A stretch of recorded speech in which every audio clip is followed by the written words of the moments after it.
Okay, so have you ever noticed how some days, like, you're just mentally on fire? You're like crushing your to-do list, great ideas, unstoppable.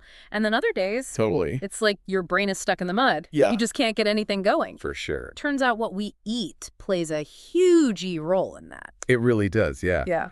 It's remarkable how even subtle shifts in our diet can impact our cognitive function, our mood, our energy levels. So today we are diving into the fascinating world of nutritional neuroscience, specifically how to fuel our brains for peak performance. We're taking a deep dive into the article, Your Brain on Food.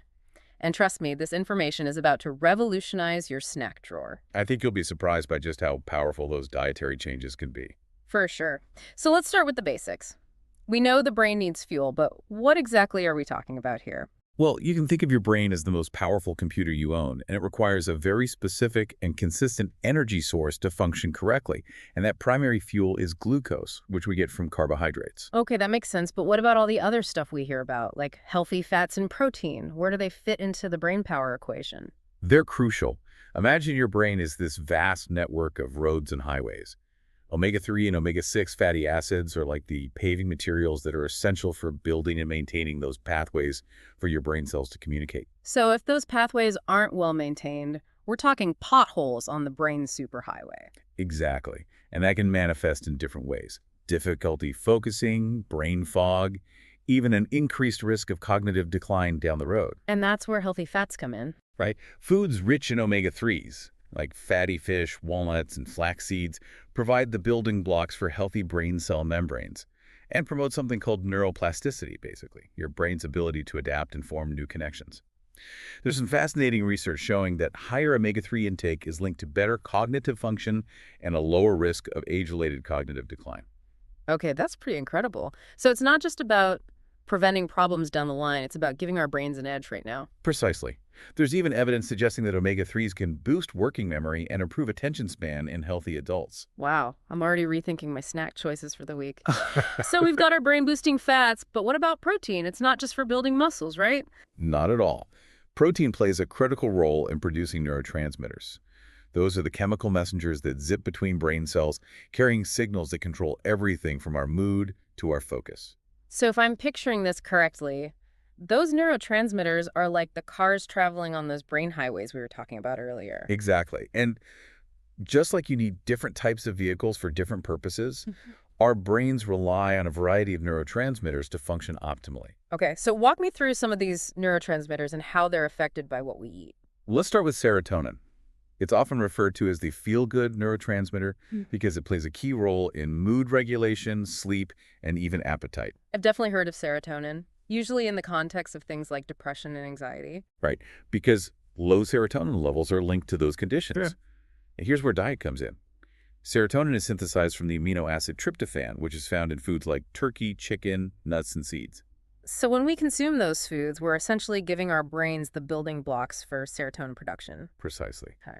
And there's another interesting layer to this. You see, tryptophan needs a little help crossing the blood-brain barrier. That's the protective shield around our brains. Okay, so how does it get a VIP pass? Consuming it alongside carbohydrates actually helps. It's like carbs create a bit of a distraction, allowing tryptophan to sneak across more easily. This is partly why we often feel relaxed and even a little sleepy after a carb-heavy meal. Ah, that explains a lot. I always thought it was just the sheer volume of food making me tired after Thanksgiving dinner. But it's actually the tryptophan getting a free pass thanks to all those mashed potatoes. Exactly. And it highlights how the combination of foods we consume can impact our brain chemistry in fascinating ways. Now, on the other end of the spectrum, we have dopamine, often called the motivation molecule. It's involved in reward, pleasure, and focus. So dopamine is what gives us that feeling of accomplishment when we check something off our to-do list. Exactly. And foods rich in tyrosine, another amino acid, can boost dopamine production. Think lean meats, fish, eggs, and dairy products. So if I'm feeling a little sluggish and unmotivated, a protein-rich snack might be just what I need to get back on track. It could certainly help. And then we have norepinephrine, which plays a crucial role in alertness, focus, and attention. Okay, so if dopamine is the motivation molecule, norepinephrine is like its sidekick, helping us stay on task. I like that analogy. Yeah. And just like with glucamine, tyrosine is a precursor to norepinephrine. so those same protein-rich foods can be beneficial. This is fascinating. I never realized how much control we have over our brain chemistry simply through the foods we choose to eat. It's empowering, isn't it? But it's not just about macronutrients like fats and proteins. Micronutrients, though small in quantity, play an equally crucial role in brain health. Okay, so let's dive into the world of micronutrients. We hear about them, but what exactly are they and why are they so important for our brains? Okay, so let's dive into the world of micronutrients. We hear about them, but what exactly are they and why are they so important for our brains? Think of micronutrients as the VIPs of the nutrient world. They're vitamins, minerals, things we only need in small amounts, but they're absolutely essential for our brains to function at their best. Okay, so give me some examples.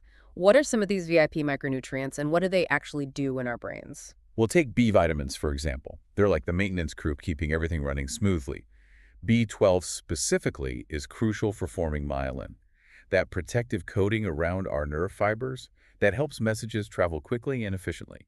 So low B12 would be like those frayed wires you see in an old house. Yeah. It's going to slow down the electrical signals. A great analogy, and it can manifest as brain fog, fatigue, even memory issues. And folate, another B vitamin, is crucial during pregnancy for healthy fetal brain development. You hear a lot about pregnant women taking folic acid. It's amazing to think that something we get from our diet can have such a profound impact. It really is. And then there are antioxidants. These are like the bodyguards protecting our brain cells from damage caused by free radicals. Okay, break that down for me. What are free radicals and why are they public enemy number one for our brains? Free radicals are unstable molecules formed during normal metabolic processes. Think of it like the exhaust fumes our bodies produce.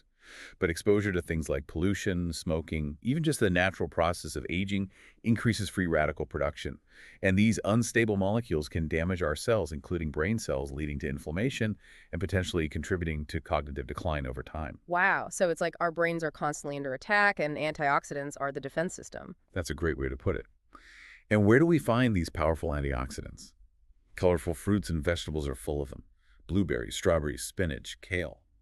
The more vibrant the color, the more antioxidants they typically pack. So eating the rainbow is not just a catchy slogan, it's a legitimate brain-boosting strategy. Absolutely. And let's not forget about minerals like iron and zinc.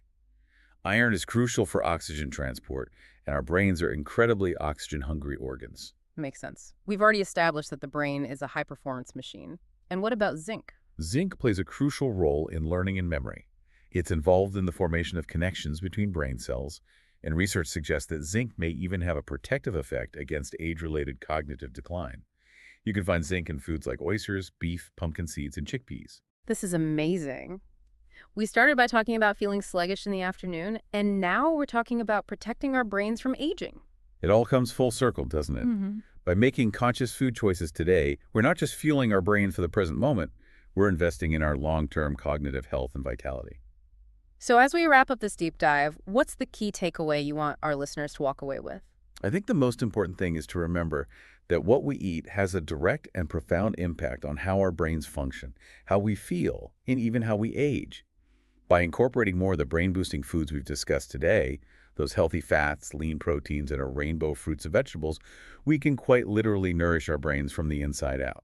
It's incredibly empowering to know that we have so much control over our brain health simply through the choices we make on our plates. This has been an incredible deep dive. Thanks for breaking it down for us. My pleasure.